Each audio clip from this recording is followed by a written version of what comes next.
ഈ പന്ന പെണ്ണുമ്പിള്ളയോട് എടുത്ത് ചാടാൻ ഞാൻ പറഞ്ഞിട്ടില്ലായിരുന്നു. മെലിഞ്ഞുണങ്ങി വരണ്ട ഒരു സാധനം. കുറച്ച് കഴിയുമ്പോൾ നമുക്കതൊരു ശീലമായിക്കോളും. ഉണ്ടംപുരി മേടിച്ചിരാന്നും പറഞ്ഞ് പ്രലോഭനം കാണിച്ച് വിളിച്ചു വരുത്തി റൂമിൽ കൊതുകിനെയും കൊന്ന് പാട്ടും പാടിക്കൊണ്ടിരുന്ന എന്നെ, പൈസയൊന്നും കയ്യിലില്ല, ഇന്നലെ കട്ടിട്ടൊന്നും കിട്ടിയില്ല, കുറച്ച് ചില്ലറ മാത്രമേ തടഞ്ഞുള്ളൂ.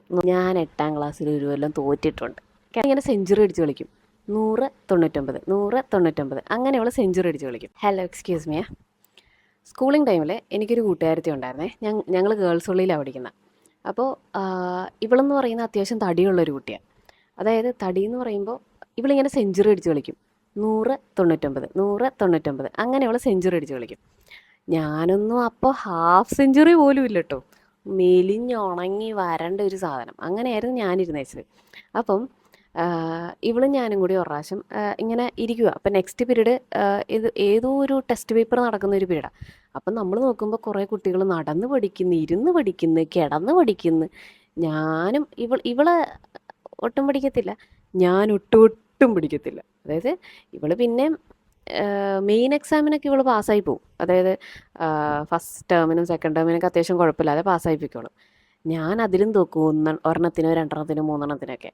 ആ അളവിൽ ഞാൻ പഠിക്കത്തില്ല കേട്ടോ. അതായത് ഞാൻ ഏത് ലെവൽ വരെ പഠിക്കില്ല എന്ന് ചോദിച്ചു കഴിഞ്ഞാൽ കുറച്ചും കൂടെ ക്ലിയർ ചെയ്ത് പറഞ്ഞുതരാം. ഞാൻ 8ാം ക്ലാസ്സിൽ ഒരു കൊല്ലം തോറ്റിട്ടുണ്ട് കേട്ടാ. അതായത് 8th സ്റ്റാൻഡേർഡ് നമ്മൾ സാധാരണ first year degree first year second year എന്നൊക്കെ പറയത്തില്ലേ. അപ്പം ഞാനെപ്പോഴും എൻ്റെ ബ്രദറിൻ്റെ വൈഫിനോട് ഇങ്ങനെ കഥകളൊക്കെ പറയുമ്പം എൻ്റെ ഫസ്റ്റ് ഇയർ 8th സ്റ്റാൻഡേർഡിലില്ലേ, സെക്കൻഡ് ഇയർ 8th സ്റ്റാൻഡേർഡ് അങ്ങനെ ഞാൻ പറയുമ്പോൾ പുള്ളിക്കാരി എൻ്റെ അടുത്ത് ചിരിക്കും, കളയാക്കി ചിരിക്കും. നമ്മൾ ഡിഗ്രി ഫസ്റ്റ് ഇയർ എന്നൊക്കെ പറയുന്ന പോലെ ഉണ്ടല്ലോ എന്ന് ചോദിച്ച് എന്നെ കളയാക്കും. ആ അളവിൽ ഞാൻ പഠിക്കത്തില്ലായിരുന്നു. ഈ കൂട്ടത്തിൽ പഠിക്കാത്ത ആരെങ്കിലും ഉണ്ടെങ്കിൽ ഒരു കാര്യം ഞാൻ പറഞ്ഞുതരാവേ. നമ്മൾ തോക്കുക എന്ന് പറഞ്ഞാൽ ഞാനൊക്കെ അന്ന് വിചാരിച്ചിരുന്നത് തോക്കുക എന്ന് പറയുന്നത് റിയൽ ആയിട്ടുള്ള ഒരു സംഭവമൊന്നുമില്ല, നമ്മളെ തോപ്പിച്ചൊന്നും ഇടത്തില്ല എന്നൊക്കെയാണ് ഞാൻ വിചാരിക്കുന്നത്. പക്ഷെ അങ്ങനെയല്ല, നമ്മളെ തോപ്പിക്കുന്നുള്ളത് എനിക്ക് പിന്നീടാണ് മനസ്സിലായത്. പക്ഷെ നമ്മൾ ആ തോറ്റ ക്ലാസ്സിൽ ഇരിക്കുമ്പോഴൊരു ഫീൽ എന്താണെന്നറിയാമോ? നമ്മുടെ ചുറ്റിനും ചെറിയ പിള്ളേരാണ്. ചെറിയ പിള്ളേരുടെ നമ്മളിരിക്കുന്ന പോലൊരു ഫീൽ വരും. കുറച്ച് കഴിയുമ്പോൾ നമുക്കതൊരു ശീലമായിക്കോളും. പിന്നെ നമുക്ക് അവരൊക്കെ നമ്മുടെ സെയിം ഏജാണ് എന്നുള്ള ഒരു തോന്നലൊക്കെ വന്ന് കുഴപ്പമില്ല, നമുക്ക് മുന്നോട്ട് പോകാം. അയ്യോ, ചാനൽ മാറിപ്പോയി. ഇതല്ല നമ്മൾ പറഞ്ഞു വന്നത് അതന്നെ. അപ്പം ഞാനും ഇവളും കൂടി നെക്സ്റ്റ് പീരീഡിൽ എന്തോ ഒരു ടെസ്റ്റ് പേപ്പർ നടക്കുക. ഇവരെല്ലാവരും ഭയങ്കര പഠിത്തം. നമുക്കാണെങ്കിൽ എന്താ പഠിക്കേണ്ടതെന്ന് പറഞ്ഞുകൂടാ. നമ്മൾ എന്നിട്ട് എന്തെങ്കിലും പഠിക്കണമെന്നൊക്കെ കൂട്ടുകാരികളോട് ചോദിച്ചാൽ അവർ നിൽക്ക് പഠിച്ചിട്ടെ എന്നിട്ട് പറയാം, ഇങ്ങനെ ആക്കുകയും ചെയ്യും. പക്ഷെ നമുക്ക് പഠിക്കാൻ താല്പര്യമില്ല. അപ്പം ബ്രേക്ക് ടൈം ആണല്ലോ. അപ്പോൾ ഇവളെൻ്റെ അടുത്ത് പറഞ്ഞ്, ഞങ്ങളവിടെ ഫ്രണ്ട്സ് എല്ലാവരും അങ്ങോട്ടും ഇങ്ങോട്ടും അത്യാവശ്യം ക്യാൻറ്റീനിൽ പോയിട്ട് സ്നാക്സൊക്കെ അങ്ങോട്ടും ഇങ്ങോട്ടൊക്കെ മേടിച്ച് കൊടുക്കും. അപ്പോൾ ഇവളെന്നോട് പറഞ്ഞ്, ചുമ്മാ ഇരിക്കുമല്ലേ, വാ എന്തേലും പോയി തിന്നിട്ട് വരാം എന്ന് പറഞ്ഞ്. അപ്പം ഞാൻ പറഞ്ഞു, ഇല്ല, ഇന്നലെ മിഷൻ സക്സസ്ഫുൾ ആയില്ലായിരുന്നു, അപ്പോൾ പൈസയൊന്നും കയ്യിലില്ല, ഇന്നലെ കട്ടിട്ടൊന്നും കിട്ടിയില്ല, കുറച്ച് ചില്ലറ മാത്രമേ തടഞ്ഞുള്ളൂ എന്ന് പറഞ്ഞു വീട്ടിൽ നിന്ന്. അപ്പോൾ പുള്ളിക്കാരി പറഞ്ഞ്, കുഴപ്പമില്ല, എൻ്റെ കയ്യിൽ പൈസ ഇരിപ്പുണ്ട്, വാ ഞാൻ നിനക്ക് ഉണ്ടംപൊരി മേടിച്ചു തരാമെന്ന് പറഞ്ഞു. ഇവള് പറഞ്ഞത് കേട്ടു, ഉണ്ടംപൊരി എങ്കിൽ ഉണ്ടംപൊരി എന്ന് പറഞ്ഞ് ഞങ്ങളുടെ ക്ലാസ് എന്ന് പറയുന്നത് 4ാമത്തെ നിലയാണ്.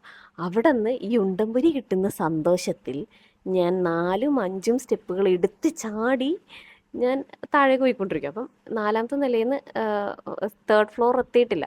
4ാമത്തെ നിലയിൽ നിന്ന് ഒരു ഇതിൻ്റെ 4ത്തിൻ്റെയും 3ഡിൻ്റെ ഇടയിലുള്ളൊരു പ്ലാറ്റ്ഫോമില്ല, അവിടെ എത്തിയിട്ടുള്ളത്. അപ്പോൾ അവിടെ എത്തിയപ്പോഴേക്കും പുള്ളിക്കാരി എന്ത് ചെയ്തു, ഞാൻ ചാടുന്ന സന്തോഷം കണ്ടിട്ട് പുള്ളിക്കാരി എടുത്ത് ഒരൊറ്റ ചാട്ടം അങ്ങ് ചാടി. 4ാമത്തെ നില 4ഓ 5ഓ സ്റ്റെപ്പ് എടുത്ത് അങ്ങ് ചാടിക്കഴിഞ്ഞിട്ട് ഈ സെഞ്ചുറി ആയിരിക്കുന്ന സാധനം ഹാഫ് സെഞ്ചുറി പോലും ഇല്ലാത്ത എൻ്റെ മേത്തേക്ക് അലിച്ചും കെട്ടി വീണ് ഞങ്ങൾ രണ്ടുപേരും കൂടെ 3ാമത്തെ നിലയിലെത്തി, ലാൻഡ് ചെയ്തു. അത് കഴിഞ്ഞപ്പോഴേക്കും ഞാൻ ഇതിലൂടെ എഴുന്നേക്കാൻ പറഞ്ഞ് ഇതാണേ എൻ്റെ മേത്തുനിന്ന് എഴുന്നേക്കാതെ ഇരുന്ന് കരച്ചില. കാരണം അവളുടെ കാലുളുങ്ങി. ഈ പന്ന പെണ്ണുമ്പിള്ളയോട് എടുത്ത് ചാടാൻ ഞാൻ പറഞ്ഞിട്ടില്ലായിരുന്നു. എന്നിട്ട് ലാസ്റ്റ് ഞാൻ ഇവളെ പൊക്കാൻ നോക്കുന്നുണ്ട്, എടുക്കാൻ നോക്കുന്നുണ്ട്, നടക്കുന്നില്ല. അപ്പം ഞാൻ അയ്യോ ഇനി എന്ത് ചെയ്യും, നേരെ ഓടി മിസ്സിൻ്റെ അടുത്തേക്ക് വരുന്നു. മിസ്സ് അവിടെ പുള്ളിക്കാരി വീണിട്ടുണ്ട്, ഒന്ന് ഓടി വന്നിട്ട് മിസ്സ് വരുന്നു. മൂന്നാല് കുട്ടികളെ വന്നുള്ളൂ. അവിടെ ഞങ്ങൾ ഏകദേശം ഒരു 5ഓ 6ഓ പേരുണ്ട്. ഞങ്ങൾ 5-6 പേരും കൂടെ ഒരുമിച്ച് ഇവളെ പൊക്കാൻ നോക്കുന്നു. ഇവൾക്ക് എഴുന്നേക്കാനോ നടക്കാനോ ഒന്നും പറ്റുന്നില്ല. ഇവിടെ കാല് ഉളുക്കിയിട്ടുണ്ട്. അപ്പോൾ ഇവള് കരയുന്നു. ഇങ്ങനെ ആ വേദന എടുക്കുന്നുണ്ട് അങ്ങനെ ഇങ്ങനെയൊക്കെ പറഞ്ഞ് ഇവള് കരയുവാണ്. അപ്പോഴേക്കും ഞാനും ഈ 4-5 പിള്ളേരും കൂടെ ഒരുമിച്ച് ഇവളെ പൊക്കി. ഇനി ഗ്രൗണ്ട് ഫ്ലോർ വരെ പോകണമല്ലോ. ചെറിയൊരു കാര്യം, കുറേ സ്റ്റെപ്പുണ്ട്. ഇവളെ ഞങ്ങൾ ഒരു വിധത്തിൽ, ഞങ്ങളുടെ ക്ലാസ് ടീച്ചറാണെങ്കിൽ ഭയങ്കര എന്നെപ്പോലെ തന്നെ സ്ലിം ആയിട്ടുള്ള ഒരു പുള്ളിക്കാരിയായിരുന്നു. അപ്പോൾ ഞങ്ങളൊരു വിധത്തിൽ ഇവളെ പൊക്കി താഴെ ഗ്രൗണ്ട് ഫ്ലോർ വരെ എത്തിച്ച് കഴിഞ്ഞപ്പോഴേക്കും ഇവളുടെ അടുത്ത് എഴുന്നേക്കാനോ ഓട്ടോയിൽ കയറാനോ നടക്കാനോ പറഞ്ഞിട്ട് ഇവൾക്ക് ഒട്ടും പറ്റുന്നില്ല കേട്ടോ. അപ്പോഴേക്കും ഞങ്ങളുടെ ക്ലാസ് ടീച്ചർ വേഗം തന്നെ ആംബുലൻസ് വിളിച്ച്, ആംബുലൻസ് വന്ന് ഇവളെ ആംബുലൻസിൽ കയറി അങ്ങ് പോയി കഴിഞ്ഞപ്പോഴേക്കും ഞാൻ ശേടാ ഒന്ന് ആലോചിച്ച് നോക്കണേ, ഞാൻ വെറുതെ ക്ലാസ് റൂമിൽ കൊതുകിനെയും കൊന്ന് പാട്ടും പാടിക്കൊണ്ടിരുന്ന എന്നെ ഉണ്ടമ്പുരി മേടിച്ചിരാന്നും പറഞ്ഞ് പ്രലോഭനം കാണിച്ച് വിളിച്ചു വരുത്തി സ്റ്റെപ്പ് ഇറങ്ങുന്ന വഴിക്ക് എൻ്റെ മേത്തേക്ക് തന്നെ അരിച്ചും കിട്ടി വീണിട്ട് അവൾ ആംബുലൻസിൽ കയറി അങ്ങ് പോയി. ഉണ്ടമ്പുരിയും കിട്ടിയില്ല, പരീക്ഷയ്ക്ക് തോക്കുകയും ചെയ്തു.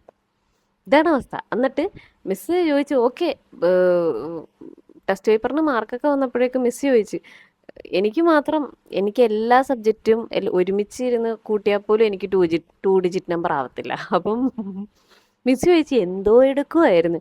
ഞാൻ പറഞ്ഞു മിസ് ഇപ്പം അവളുടെ പേര് പറഞ്ഞു പോയത്, അവളുടെ കാലുളുക്കിയിട്ടേ അവളെയും കൊണ്ട് പോവുമായിരുന്നു, അതുകൊണ്ട് പറ്റിയില്ല എന്നൊക്കെ പറഞ്ഞ് എന്ത് റീസൺ ഞാനൊക്കെ എന്ത് റീസൺ പറഞ്ഞാലും ഇല്ലേ ഏക്കാനേ പോകുന്നില്ല. കാരണം ആ ലെവലിൽ പഠിക്കാതെ അത്രയും, സത്യം പറയട്ടെ, എന്നെ ആ സ്കൂളിൽ എക്സ്ട്രാ കരിക്കുലർ ആക്ടിവിറ്റീസ് ഉള്ളതിൻ്റെ പേരിൽ മാത്രമാണ് കണ്ടിന്യൂ ചെയ്തിപ്പിച്ചത്. ആ സ്കൂളിൽ വേസ്റ്റ് ഒരു കുട്ടി ഉണ്ടെങ്കിൽ അത് ഞാൻ മാത്രമേ ഉള്ളായിരുന്നു. സത്യമാണ് ഞാൻ പറയുന്നത്. അതൊരു റീസണാക്കി പറയാൻ നോക്കി നടന്നില്ല. വെറുതെ ഉണ്ടംപൊരി മോഹിച്ച് താഴേക്ക് ഇറങ്ങി. അല്ല, ഉണ്ടംപൊരി മേടിച്ച് തരൂ, അതായത് അവൾ വിളിച്ചോണ്ട് പോയത് കൊണ്ടല്ല കേട്ടോ തോറ്റത്, അല്ലേലും തോക്കാനുള്ളതായിരുന്നു. ഇതിപ്പോൾ ഒരു റീസൺ പറഞ്ഞത് മാത്രം. പെട്ടെന്ന് എനിക്ക് ഉണ്ടംപൊരി കണ്ടപ്പോൾ ഉണ്ടംപൊരീൻ്റെ ഒരു കഥയാണ് ഓർമ്മ വന്നത്. അതാ അപ്പം